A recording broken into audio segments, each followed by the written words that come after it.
Hallo ihr Lieben, schön, dass ihr bei meiner Food Lounge wieder mit dabei seid. Ja, mein erstes Video fürs Jahr 2022 ist eine Torte mit Restverwertung. Und zwar habe ich Plätzchen genommen, die wo noch übrig waren und einfach mal in den Kühlschrank geschaut, was da noch so drin ist. Und das ist dabei herausgekommen. Und zwar eine Kirsch-Schmandtorte mit Blätterteig und Plätzchenboden. Viel Spaß! Für den Plätzchenboden brauchen wir ungefähr 300 Gramm verschiedene Plätzchen. Nehmt einfach das, was ihr daheim habt. Ich hatte jetzt noch Spritzgebäck, Spekulatius und Vanillekipferl. Und dann braucht ihr noch eine Butter, so ungefähr 90 Gramm. Die müsst ihr schmelzen und ein bisschen auskühlen lassen. Dann hatte ich noch einen Blätterteig, also einen ganz normalen Blätterteig und etwas Orangensaft.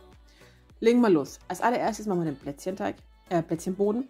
Dazu gebe ich meine Plätzchen in einen Beutel und hau die klein. Und zwar, ich hau das immer so klein, dass wirklich schon noch so grobe Stücke drin sind, aber ihr könnt es auch komplett fein machen. Und ihr müsst es auch nicht so machen wie ich, ihr könnt es auch in der Küchenmaschine machen, also Mixer. Die Brösel kommen dann in eine Schüssel und dann habe ich hier jetzt meine Butter, die ist wieder leicht abgekühlt und die gebe ich jetzt einfach damit hinein und verrühre das Ganze. Also es soll richtig schön matschig werden. Na, ihr seht schon, ich habe es ziemlich grob gelassen und es war echt gut. Also ich mag das. Ja, dann braucht ihr eine Springform mit einem Durchmesser von 24 cm. Die habe ich mit Backpapier ausgelegt und da kommt jetzt mein Keksteig hinein. Und das Ganze habe ich mit dem Löffel angedrückt. Ihr könnt auch ein Glas nehmen oder einen kleinen Roller, aber das ging eigentlich ganz gut mit dem Löffel. Ja, und der darf jetzt eine Stunde kühlen und ist am besten im Kühlschrank.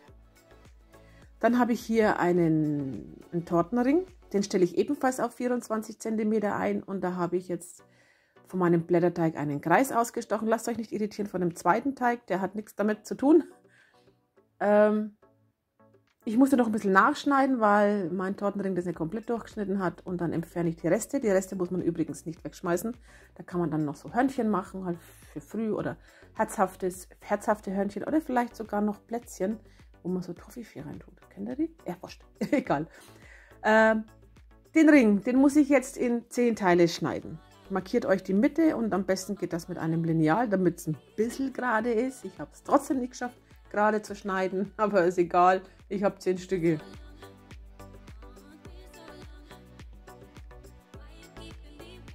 Und den Blätterteig pinsel ich dann noch etwas mit Orangensaft ein, dass das Ganze ein bisschen Geschmack hat und nicht ganz so trocken wird. Einfach einpinseln. Dann darf der bei 150 Grad Umluft so 15 bis 20 Minuten backen. Schaut einfach drauf, es sollte halt nicht verbrennen. So soll es ausschauen und das darf jetzt auskühlen. Jetzt geht es weiter mit der Creme. Da habe ich meine Sahne in einen hohen Behälter gegeben. Das waren ungefähr 200 Milliliter Sahne. Die schlage ich steif und die darf jetzt im Kühlschrank, bis ich sie brauche. Dann geht es weiter mit der Creme. Ungefähr 400 Gramm Schmand werden kurz aufgeschlagen und ich hatte hier jetzt so ein Gelatinepulver ohne Kochen. Das kommt da einfach mit hinein. Wer das nicht nehmen will, nimmt 6 Blatt weiße Gelatine. Das langt. Diese Creme muss, also dieses Pulver muss man 1 Minute in den Schmand einrühren und dann kommt der Zucker dazu. Und der Zucker, das waren ungefähr 90 Gramm. Und ich habe dann auch noch ein Päckchen Vanillezucker mit dazu gegeben und das auch nochmal schön einrühren. Ich habe dann noch so einen Zitronenextrakt dazu gegeben. Ihr könnt aber 2 Teelöffel Zitronensaft mit hineingeben, also von der Frische. Kurz verrühren und dann ist meine Creme fast fertig, denn jetzt brauche ich noch meine Sahne. Die kommt da jetzt einfach rein und wird mit dem Handmixer verrührt. Und dann wird die richtig schön cremig. Also ihr zerstört nichts, wenn ihr die geschlagene Sahne da einfach mit dem Handrührer verrührt. Hier habe ich jetzt meinen Boden. Da habe ich jetzt ein Glas Kirschen. Die habe ich natürlich abgesiebt vorher. Und die kommen jetzt so in die Mitte, schön verteilt auf den Boden und lasst den Rand frei. Und dann kann ich meine Creme darüber geben. Und die wird dann schön gleichmäßig verstrichen. Auch ein bisschen klopfen mit der Form, dass die Creme nach unten sackt und dass keine Lücken entstehen.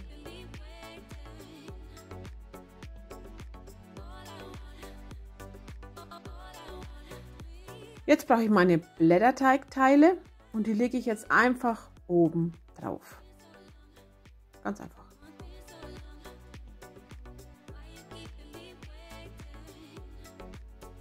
Und dann darf meine Torte gute 2 Stunden kühlen, so dass halt die Creme fest wird. So sah sie dann aus. Ich habe jetzt nochmal 200 Milliliter Sahne mit Sahnesteif und einer Packung Vanillezucker steif geschlagen, in einen Spritzbeutel mit französischer Sterntülle gegeben und kleine Tuffs auf meine Blätterteigteile gespritzt.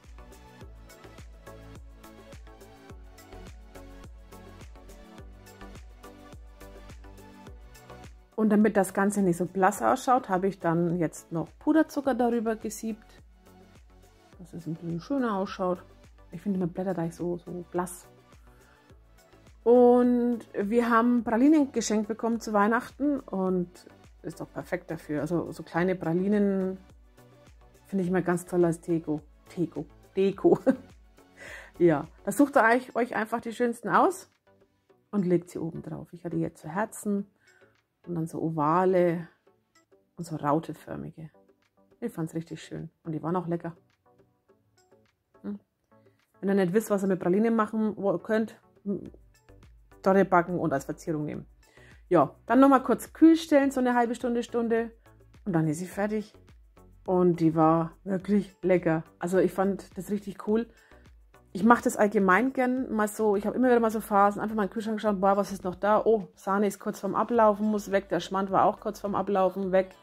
Dann, wenn man zu Weihnachten gerade so viel Süßigkeiten geschenkt bekommt, kann man das wunderbar als Verzierung nehmen oder einfach mit in die Torte hineinarbeiten. Und jetzt nach Weihnachten, gerade mit den Plätzchen, man hat ja doch noch einige übrig. Und dann kann man die mal anders benutzen. Ja, das war's dann auch von mir. Ich hoffe, das Video hat euch gefallen. Wenn ja, lasst mir einen Daumen nach oben da. Abonniert meinen Kanal und wir sehen uns ganz bald wieder. Dann wünsche ich euch einen tollen Start ins neue Jahr 2022 und wir sehen uns demnächst. Tschüss!